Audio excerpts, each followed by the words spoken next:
Welcome back to Impulsive, the #1 podcast in the world. That's a statistical fact. I know what you're thinking. Today. So you've just been traveling the past month over all across America on your motorcycle, correct?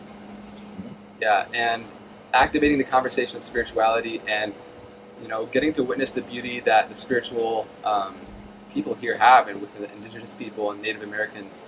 And so what has been the most fascinating thing that you've been revealed and seen through your travels past month? Well, there are too many things, you'll need many days to listen to that. So let me tell you, the most prominent thing that's stuck in my mind is Matotipila, which is unfortunately today being referred to as the Devil's Tower. It is a phenomena that all of you young people must experience. It is so incredibly powerful and so rare. I don't think that form of energy which we refer to in the human body, can I elaborate a bit? Or Sure. This is just an introduction? So, in the human body, we recognize that for us to be so complex, as you know, we are the most complex creatures on this planet, which a whole lot of human beings are suffering unfortunately, but the complexity is what makes our life rich. To make this life so complex, there are many… our energies are finding expression in many different ways. We identify 114 different ways in which it's finding expression. Of this, it is categorized as 7. So 7 categories, which I think in California you would have heard of 7 chakras and stuff like that. In this, there is one particular chakra which is referred to as the Vishuddhi, a region which is in the throat region. This is normally in, I would say, 99% of the human beings, it remains in its seed form throughout their life, it never blossoms, this one aspect. Because if this blossoms, there is such power to that human being that he can touch beyond his physical reach, literally touch, I'm saying. Physically, you can touch life which is beyond your physical reach, you can see things beyond your visual capabilities. So, this is one of the most rarest aspects of human development, which happens only with a very few people who are concertedly focused on that. But here there is a natural structure exuding that dimension in such a powerful way. In many ways, as I've been looking at the Native American culture, their spirituality and how they express themselves, when I see in many ways the fundamental is this energy source, because if anybody wants to propagate or transmit spiritual process, transmit mystical dimensions, it's very important that there's a solid energy source. I was always wondering, where is that energy source? Because we always create one. Before we transmit, we create an energy source which is always like a backup. Without that, you will dissipate yourself. But here there is a natural formation which is standing over 800 feet, phenomenally reverberating. It's a must for all of you young people, you must experience this. The thing is, people find themselves in circumstances, whether they plan to be there or not. And life has a way of dictating how much energy we can devote to this type of extracurricular, some would call it paranormal, some would call it, theoretical thinking. You should not, one second, you should not put labels on things that you don't understand. Perfect, you just say, right now I don't have time, I don't have energy to do that, I will come to that, okay? Okay. But don't put names on this, that this is extracurricular, it's not extracurricular. It is most fundamental to life. If you want to live a sensible life, it's important that you know at least what is the nature of your existence. Without knowing the nature of your existence, if you try to handle this, you'll make a fool of yourself with the world. Right. So now that we know that, Got it. and you ran us through that, now that we know the nature of our existence… No, we don't. No, that's not how it works. That's what you always… I'm the water that I drank. No, you don't come to a conclusion like that. It is opening up one possibility. This is for you to wonder, what is the nature of my existence, which he thinks is a luxury. I'm saying it's like this. You want to handle something, let's say you want to handle this camera. You know nothing about it and you handle it. What will you produce, I'm asking? It's probably some horse shit. Yeah. Yes, that's what life is for most people, that's what he's saying. Horse shit. In one room they had 5 children. Why? There's one room, you should know what to do. I'm with you. by this necessity for curiosity and this I don't know or questioning. See, don't use the word curiosity. Okay. Curiosity is a very surface thing. Okay. But when you realize I do not know, there is a pain of not knowing. Right, and it leads to that questioning, right? One of the things that some people use that aren't as that don't sit on a meditation system to get to that place of to get to that place of questioning and not knowing and being open to looking at things in new Can ways. I supply some vocabulary? What's that? Seeking. Seeking. Thank you so much. Like I said, brand new to this. One thing some of these people use is mind-altering drugs, ayahuasca, psilocybin, surgic acid. What are your thoughts on getting to this place of understanding through alternate means? You can jinx the brain to create all kinds of experiences. Just by strongly dreaming about it, you can do it actually. People do it. You can hypnotize somebody and make them go through all kinds of things. If you're only hunting for experiences, it's fine. But what I'm talking is not about hunting for experiences, a genuine exploration. If you put on a VR and sit here, you may go to Mars right now. But you've not gone to Mars, that's all I'm saying. So by making some chemical changes forcefully, by introducing something, whether it's of natural origin or it came from the back street of something, it doesn't matter where it came from, you stimulate something chemically and an experience happened. If you did it just one time and you use this as a way to understand that I'm capable of these experiences. Yesterday I was just doing the daily quote today morning. The quote was something like this, if I can repeat that. It is like, whatever was the most wonderful and the peak level of emotion or experience you had, make that your baseline in your life. Because you're capable of that, all right? You're capable of that. What you're capable of must happen. What you're not capable of will not happen, that's a different matter. What you're capable… if you're capable of a certain level of joy, that must be your baseline. Now you will explore what's beyond. Now most people think these peak experiences happen only when somebody loves me, only when I pop this pill, only when I smoke this stuff. This is the wrong way to do it. If you used it just once to understand that my body and my experience is capable of reaching such a peak, and then you start living there, that's great. But every time you have to pop something and tomorrow you're sick, what's the point of that?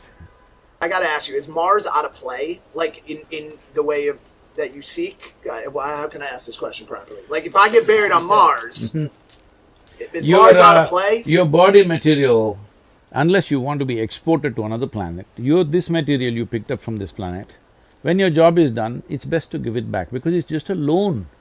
Well, some girls Mother Earth gave you this body thinking that you will use it for your well-being and put it back when your job is done. You want to steal it and run away somewhere. Well, some girl at Whole Foods once told me that I was just made of stardust. She was very convincing of it. She said, we're all just stardust. All right. I guess she's wrong. Wait, I guess what I'm getting at is this, like… let's finish this. Okay. So, these are all different offerings in the heaven, Sure. But this thing is you must die first. When you die, we put your body here no matter what. In which form we put it somewhere, either in a sack or a box or whatever, we put it here.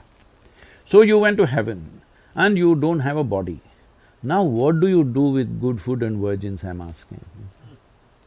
Oh, if you have no body, how could you take advantage of the good food and the virgins? I thought just like it's like spirit food. Well, here's why this is tricky, because say you die at a very young age. Seriously, this is where I get confused. What goes to heaven? Your soul? Great. Is your soul, Which soul, right or left? The left soul on my shoe. Is it the soul… something unfortunate happens, a 5-year-old dies. Does the soul of the 5-year-old go to heaven or hell as a 5-year-old soul? The problem is there is no line between what you know and do not know. That's why all this confusion. Right now, you do not know the nature of your existence, but you're talking about a soul because somebody told you so. I'm not questioning whether it's true or not. All I'm saying is you do not know. Hello? Something may be true, but you do not know. That's the important thing. Because unless it comes into your experience, it's not there, isn't it? See, right now, if I close my eyes and sit here and doze off, all these people don't exist because they're not in my experience, isn't it so? It's only what is in your experience which is true for you, rest you're just assuming. If you concretize your assumptions, that's called belief. So you say chase experiences? Are you afraid of dying? Do I look like that? It looks like you're a person who loves life. See, life is not my decision, life has happened to me, okay? If we were able to cause life, that's different, we didn't cause it. Something much bigger than us caused life for us. Now, it's your business to see that it happens at the highest point. Because you've been given an intelligence, you've been given a capability, you must see it happens at the highest point. When I say highest point, not in a social context, but within you, you must be at your peak. Otherwise, you're a wasted life. Can I take a You have concerns that you have to pay your Verizon's bill, so you go with a long face on the street. No, the thing is just this, right now the only thing that you have is life, rest is all your assumption. trying to phrase, coming from someone again who's just gotten immersed in this world, having that level of, whether you want to call it enlightenment, connectedness, knowingness, seems unfathomable to me. See, you're living in a culture where the only dream is to survive better than somebody else. In the last 200 years, that's been the only dream, how to be better than everybody else, survive a little better, have little more than everybody else. But you're also, right now you and me are sitting on a land where for people, the distinction between life and death was very thin in their understanding and experience of life. The Native American people lived like this. I was amazed to see that only recently I discovered that they are talking about a doorway on top of the head. They're saying there is a doorway. They call it by something of their own language, what? Okay? Kapavi, which is a doorway that you can open up and leave. It is through that life came and it is through that you can exit. This is a well-established science in India, and there are any number of yogis who left their body like this, sitting among people, announcing to everybody, today I will leave, and just leave. Like taking off a pair of clothes. Huh? Like taking off a pair of clothes. Yes, of course, because you put this on. You put on the body, isn't it? Slowly over a period of time. If what you accumulate, if you can't put it down, are you stuck or no? Suppose you picked up this vessel and you cannot put it down, it's stuck to your hand. Is it a good thing? No. So similarly, you put on this body, it's stuck to you, you don't know how to keep it down. That's a terrible thing. That's what people are suffering right now, being stuck in their bodies. They don't know what to do. So, what Mahasamadhi means is, it's not that they left and went to another planet or something, they just dissolved as a person. There is no persona anymore. So it's a different dimension of life. I think this is too light and uncommitted atmosphere to debate or discuss such a thing. If you're interested, I will talk to you in a different kind of atmosphere where there would be better understanding.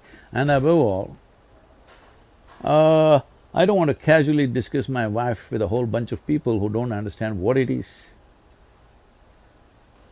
Who don't understand what it absolutely. is. That's totally fair. Yeah, absolutely. Sure.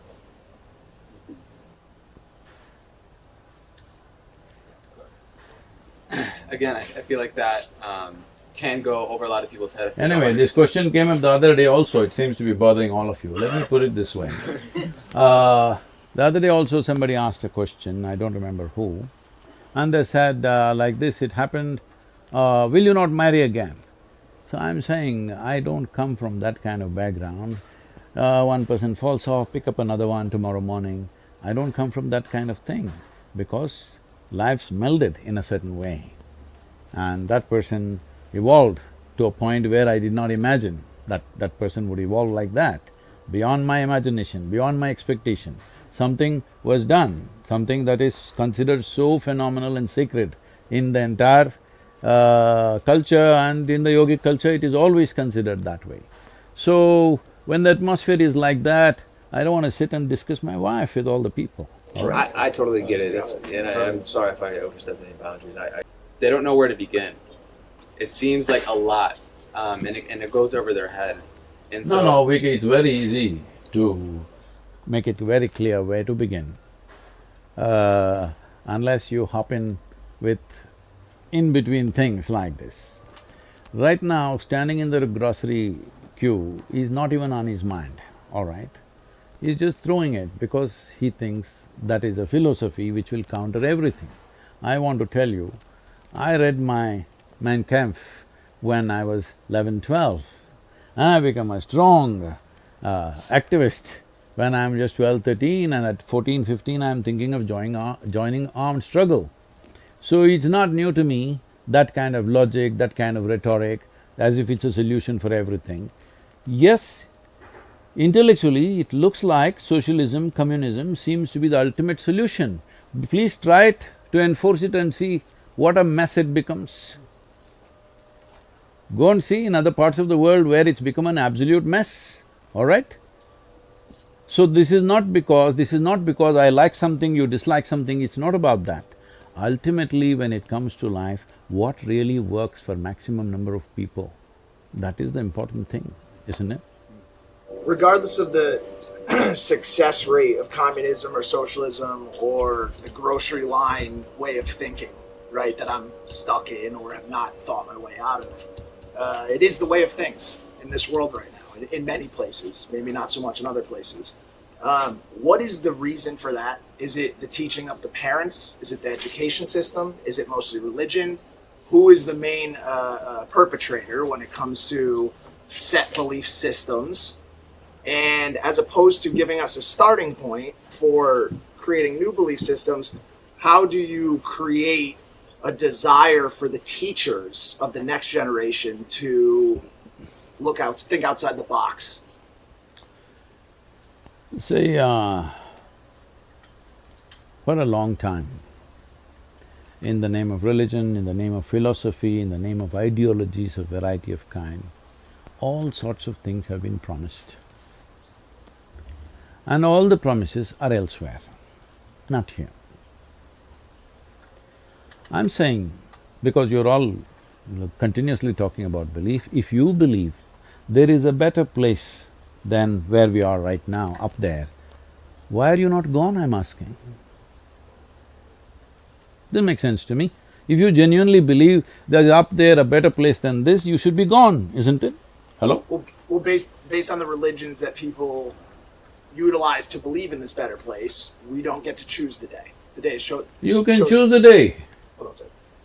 You can choose the day, it's very simple. All right, go ahead. well, I think it just speaks into what we were talking about earlier, right? If we really knew that there was something outside after we died, there was a heaven that we really knew, if we actually knew, then yeah, I would want to go right now. Yeah. But because it's a belief, that becomes a difficulty. I'd like to hear George speak. That's wrong. So, like you said, life was given to us, so we're not allowed to take it. For example, I can't take my own life, and I can't take Mike's life.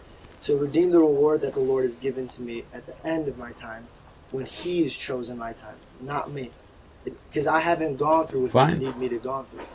Fine. Go through. Sorry. I agree with you.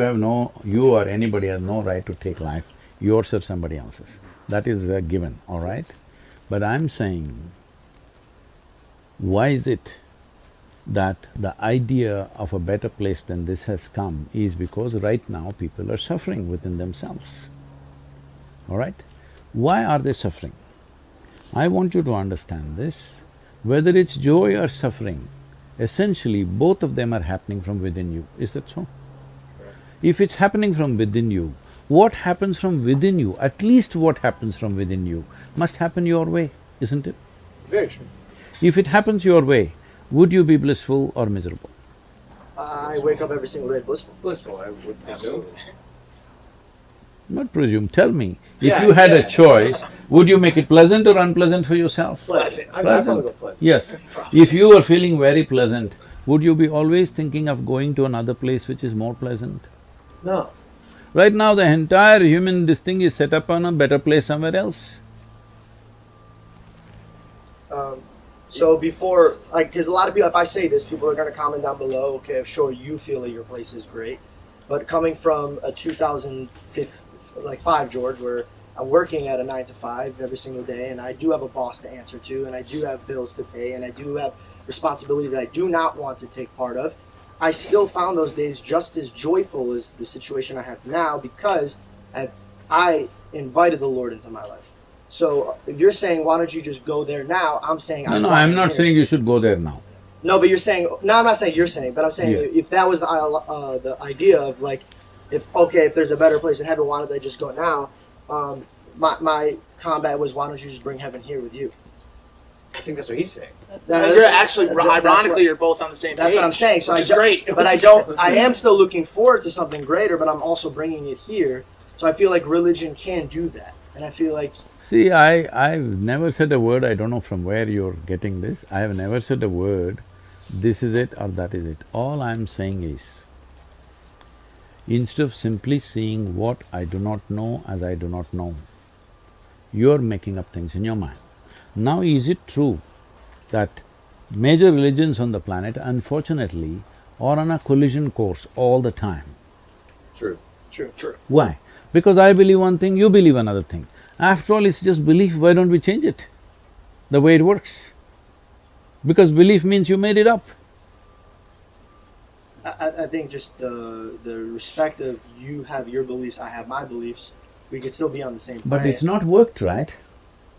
I mean, Millions and millions, hundreds of millions of people have died in the last 500 years yes. because of my religion versus your religion. Is that a fact? Fact. True. Yes, and I want you to believe, I want you to know this, that all these people genuinely believed that they're doing the right thing when they killed other people. They believed 100%. Right now, that man who goes and explodes himself somewhere, he believes… See, anybody who stakes his life for something, you can't question his integrity, isn't it? I'm willing to throw my life for something. I can question it, it depends what you're doing it for. Yeah, I'm doing it for my God. Who's different than your God? Do you see what he's saying? Yeah, but true, but if your God interferes with my life, then… So what you just described is why they're… See, Exactly, that's what I'm saying. I Your beliefs should want stay you to on this side. understand, every religion starts off with this. If you worship the false gods, you must… what terrible thing should happen to you? So, that has been the basis, unfortunately. What you think is right is this is absolutism, that you think this is absolute, everything else is not okay. I'm saying, the thing is, the most fundamental thing is, if you're truthful, if you're sincere about your life, what you know, what I do not know, I do not know. If you really look at it, you hardly know anything about anything, that's a fact. And just when you're walking on the street, if you do not know how you walk on the street, if you think you know how you walk on the street, is there a difference? You're a bulldozer when you think you know what… everything. When you don't know, you are a humble, nice, wonderful guy, isn't it so? Depending on what arena you work in, being the humble, nice guy may not always be the winning tactic. How do you bring that humility into the sales world, into the stock world, or should those worlds cease to exist? Sadhguru. You're talking to me like I'm living in some Himalayan cave and I've just come out. I want you to understand, I'm running an organization with over 11 million volunteers, with variety of activity across the world, all right? With various active projects which are every day have to be done, and businesses that have to be run, and the people on my hands all the time. So I'm not coming from a cave where I have no responsibilities, I have no nothing, I have nothing to manage, I'm sitting here and talking la-la land to you. Come on. So I guess what you're saying is these exercises, these practices, this seeking is something that could be layered into the lives of just about anyone. Please tell me this. I'll do my best. It doesn't matter what kind of job you're doing, even if you're a soldier fighting a war, would it help to be very balanced, sane, joyful? And then you will do, even if you have to kill, you'll only do it to the extent you have to, nothing more, nothing less. Right now people are taking pleasure in doing what they're doing, isn't it? Something has to be done sometimes, unfortunately, if the situations force you to do it, but you will do it only to the extent it's necessary. But if you are not in that state, if there is a certain level of angst, there is a certain level of anger and hatred in you, you will do things beyond the limits of what should be done. This has happened all over the world. In the name of nationhood, in the name of religion, in the name of race, in the name of caste, creed, every kind of thing, in gender, every kind of thing. People have done horrendous things. Why? Because they believe this is it, that is it, absolutism. If you see I do not know, you will walk gently. Absolutism is the devil. Can I say that accurately? You're getting religious once again. Absolutism, no good. The worst. I have a question. Never taken a sip of alcohol, right? Huh? You ever taken a sip of alcohol? I don't need to because I'm always drunk. Let's go. Ever smoke weed? I'm always stoned, you've not seen my eyes yet. Oh. I know that. So straight edge. But I'm wondering, as a fellow person who's curious about life to the highest degree, or as you would say, seeking, how have you not had the desire to try? See, you are living in Los Angeles, you think that is where life is. No, sir, I don't. I'm from Ohio. Okay. Ohio also, I heard a lot of overdoses last 2 months. Yeah. So, see, you are living in a certain society, you think this is the only way to explore. I came up in a place where I made sure I'm not influenced by anything, either whatever the religion around me, the family around me, the community around me, the politics around me, I made sure none of those things influence me. If nothing influences you, I keep telling people, see, I'm absolutely uneducated. They think uneducation means not going to school or college. No, uneducated means you did not pick up any ways of anybody's. You're simply the way the life is. Because your life, everything else is assumed. If you have experienced the nature of life that you are and the source of life which is also throbbing within you, why would you try picking up leaves and weeds, huh? Aren't you curious? I know what you know through the weed, I know 1,000,000x over that within myself. So why will I be curious about something like that? Do you play with the teddy bear every day today? No. Yes, he does. Why are you not… He 100% does. Sadhguru. Are you not curious how it feels, the child loves it so much? I went through the phase, I experienced it and That's decided… what, when you were a child it happened, right? Right.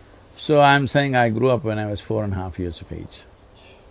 But even like the nature of psychedelics and the mind-opening experiences There that we are… have… that see, doesn't- right now these 11 million volunteers have gathered and nearly 1 billion people are in one way or the other touch with us. See, I'm not selling tickets to heaven. I'm not offering miracles, pulling out gold chains from the sky or something like that. No miracle, no tickets to heaven, no anything. Why do you think they're gathering? Because I'm giving them dope. You No, selling listen, drugs. listen, no, don't Real stop dope. it there because it'll be dangerous. I'm giving them dope that no drug dealer can give them. If they close their eyes, they are gone. I know you're big on semantics. Huh? So semantics? It is not semantic. Well, you're saying dope, and it's not actually dope. It's not weed. So what is it that you're selling? Like, what is your mission? What's your… Well, there is a lot of scientific research which says there are millions of cannabis receptors in your brain. You think they're waiting for you to smoke weed? I don't know. But they are there, that's a fact. So obviously, the system must have something to provide that possibility within the system. It is not that you have to go and pick something somewhere, it is here, because this is the greatest chemical factory. If you knew how to manage this, you wouldn't be in the back streets. You would make it happen here. Getting high off life. Huh? Getting high off life. Look, Yeah, look, that's I the body. understand. I'm just saying, like, I'm also a fellow curious person, and I had the thought process that I cannot die on this planet not knowing what a psychedelic does to my brain. I've refused. That's something I wanted to try before I died, and I did. And I'm just wondering, from a fellow person who is seeking, how that doesn't titillate you in some way. See, the thing is this, right now, we are all sitting in the same place, breathing the same air. Probably we eat similar food. At this moment, what is happening within me, how I am, I will not exchange this for anything in the universe. You give me the world, I will not change it. That's how big it is. If that's happening within you, you won't go pick weed, that's all I'm saying. Okay, so I'm lacking. So I'm curious because I'm lacking. No, if weed or whatever else gave you a little experience, you must understand, weed cannot experience, it's you who experiences. Weed might have stimulated some experience within you. Whether it is stimulated from outside or inside is the only question, right? If it is from outside, it always has a flip side of negativity to it. If it happens from within, suppose there was… see, people are drinking alcohol. If there was no hangovers, if there was no liver burning up, whatever, they would be drunk all the time. If you could be too fully drunk and fully alert all the time, would you do it? Everybody, I would advise them, drink alcohol, okay? Right now, that's all I'm telling you. There is a way where you can be fully stoned and fully conscious at the same time. I believe you. You're also much wiser. You don't have to believe me, you just have to check out my life, how I live. But I'm saying, surely you are in your early 20s, and I know, like, you grew up in the 60s. So before you had the spiritual enlightenment, there wasn't a part of you that… Well, he said he aged at 4. 4 years old. So you're saying that us intoxicated, we're at a level of here, but you sober are here, and you're teaching people that, and from your past conversation, you're saying that if you wanted to try it once to tell your body you could be here, that's fine, but if you're going to consistently take it here, that's wrong. You shouldn't be using a substance to get you to happiness. See, the choice is this. Suppose, let us say, the compound wall of this house is 25 feet tall. You've not seen anything outside of this, you always lived here, it was quite okay. But one day you went on a trampoline and jumped up and you saw there's a whole wide world out there. But for a moment and you came down. You again want to leap? This is addiction. You want to leap and have a little glimpse. So, what we do is, we don't put you on a trampoline because we know you will fall back. We teach you how to build a ladder. Nothing romantic about it, nothing exciting about it, building a ladder. You build a ladder, climb across the wall, the job is done. What if I told you that acid made there be no wall? What if I told you that acid knocked that wall down into a pile of rubble that you never had to climb a ladder over ever again? That's not true. My question is, why build the ladder if you never experienced the trampoline? See, the thing is, that's what I said. It is not because somebody tasted a drug or somebody has got some teaching, somebody believes in a scripture or in a religion that they're looking. It is intrinsic to human intelligence to be wanting to be something more. That something more, if it finds very physical expression, we call it sexuality. If it finds emotional expression, we call it love. If it finds, mental expression, we call it conquest or shopping or whatever. If it finds conscious expression, we call it yoga.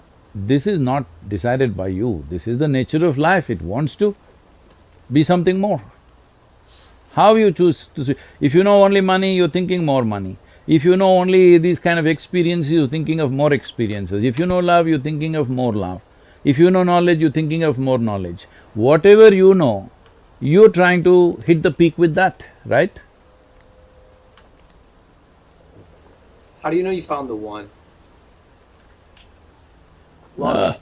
Found the… How do you Found know the you one, a found partner. the one? The right The partner. right partner in life. Oh. I love that one. Seriously. I want to laugh like that. One day. It's amazing. Do you need a beard to laugh like that? You have to. You have to have it. You could probably start laughing like that. I'm close. Anyways, So anyway, this is not United States, nor is it 2020. This is 1990, and this is India, where things don't happen like how it happens here.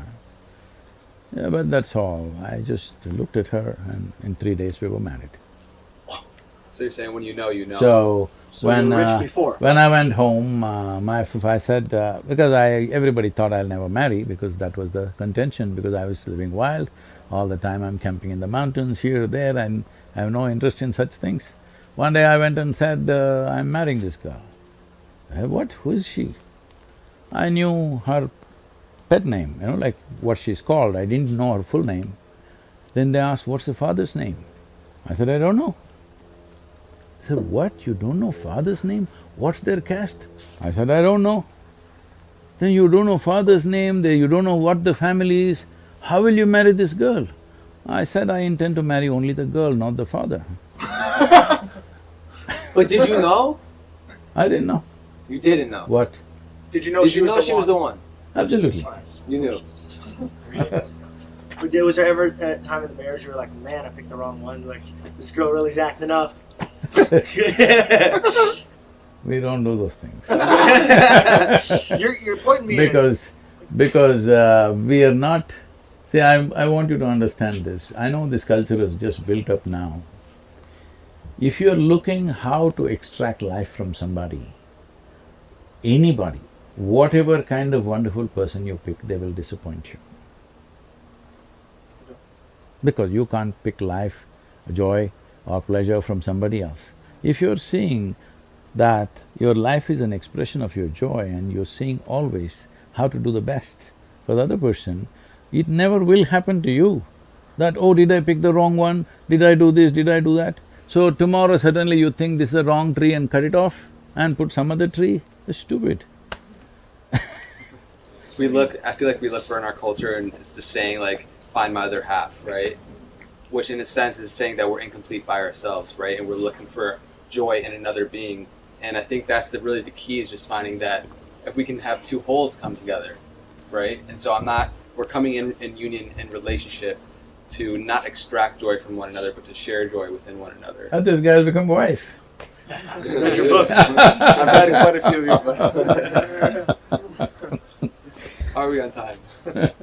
I mean, I could probably sit here and ask questions all day. Well, he's probably got places I to need go. I need some answers. Have you seen The Matrix? Which pill would you take? Which pill did you take? Or did you not take a pill? Have you seen The Matrix? Let's start there. Matrix? The movie? Well, I am the Matrix, huh? You are The Matrix! He is selling dope. So wait, He's like the Red Bull. architect. He's the architect. Do you watch movies? Can we humanize Yeah, you I wanna as do the that. Right. take you Well, away from this there was a- Gandalf-esque there was a wizardry for time- a second and humanize you? Do you eat cereal? What do you eat for Sadhguru, breakfast? please tell me. Well, I ride a motorcycle, you see. That's cool. What kind of motorcycle? Well, I have a 1600 GT, it's a BMW. Fantastic. My dad has that motorcycle. He loves it. He loves it. He said he sold a pickup truck that I bought him to buy the motorcycle. He didn't tell me he sold the pickup truck and used the money to buy something else that I didn't give him. So I understand the love for the motorcycle. What'd you have for breakfast this morning? Today. No, I just had brunch in the morning, not breakfast, because I normally get to eat only 1 meal a day, so What'd you have? it's an Indian food. What's your favorite American movie? Favorite American movie, maybe Roman Holiday. Roman Holiday? You've not I seen- nodded my head like I knew, but I had to. How do you stay cool with so much clothing on? Because I'm cool. Okay? Very cool. Perfect answer. What's your favorite spot you've been to in the United States? I don't go by favorites, but in the last few days, what I've ridden through, like the Arch National Park, the Bryce Canyon and the Zion Valley, oh, these are most amazing places as nature goes. Utah, most incredible. Have you ever had a near-death experience? All the time, How many? huh? Too many to recount. What was the They always, people always said, if there's no danger, Sadhguru cannot exist. So always he's creating dangerous situations for himself. Me too. I punched a window yesterday. I got 9 stitches in my arm. Found out a Pokemon card was fake. Do you know about Pokemon? I've heard, I don't know what that is. It's a good investment. It's a good So investment. I think good we have investment. time. I think we have time for one more question, just due to Sadhguru's time. Again, I can't just like the privilege that we have here with this platform, with Logan's audience, and the millions and millions of followers and people that will watch this. Is there something that advice or something that you see in Logan that you think would be most beneficial, that would impact people in the most positive way? I know there are many things.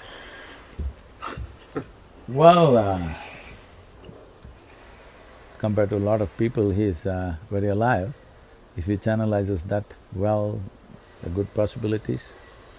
But in the mode that you guys have taken, I don't know whether you guys will channelize now or much later in your lives, because life is a combination of two things, a certain amount of time and certain amount of energy.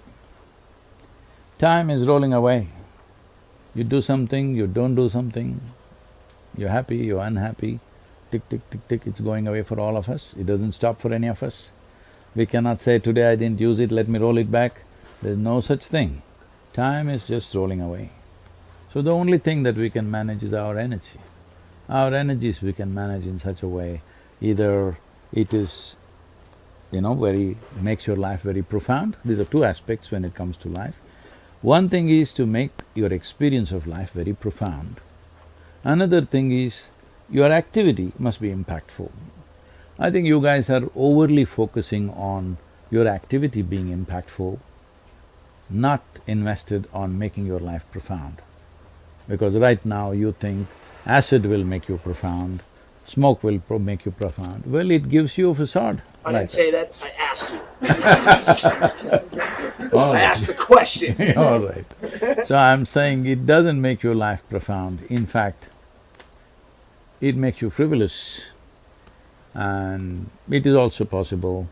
I'm telling you, during my time, I'm saying when I was in university, 13 of my friends, over a period of 7-8 years, 13 of my friends died.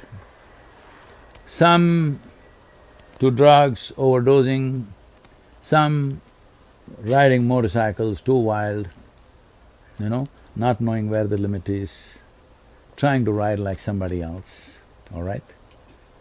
You can ride to your limit. You can't do what somebody does. Somebody else may be doing something else. You must ride to your limit. You must know where is your limit and you stay on that edge and see how to push that edge. But you don't try to do what somebody else is doing right now. So like this 13 of my friends in 7-8 years' time, about 4 of them to drugs, remaining 9 of them to motorcycles, they lost their lives. They're all wonderful riders, they rode with me for many years. They're all… It's not like in United States, okay? This is like sitting on a microwave riding in United States. There is nothing, just put it on the cruise and you sit. This is not like that in India. You're riding, an elephant can be on the road, all right? And you need to be super alert and intuitive to ride at a certain speed. These are good guys, very good at what they're doing. But somebody drinks and drives, rides. Somebody thinks he can smoke and then ride, smoke up and then ride, like these kind of things. Or somebody, at any cost he wants to go ahead of somebody, whatever. Essentially not calibrating your energies right. Those who died, died. Many others, they became accountants, they became lawyers, they became something else. They're all my age now. When I look at them, they're all successful people. They got money, they got wife, they got kids, all this, but no life in them. So this guy has got some life. Let's see how he handles and manages his energy, because time will run anyway, whether you like it or you don't like it. Today gets over, tomorrow happens, tomorrow gets over. It's happening to all of us. So these are the only 2 ingredients you have, time and energy. What you make out of your energy is the profoundness of your life and also the impact of your work. Please, all of you, make that happen for yourself. First and foremost thing is life should become profound in your experience.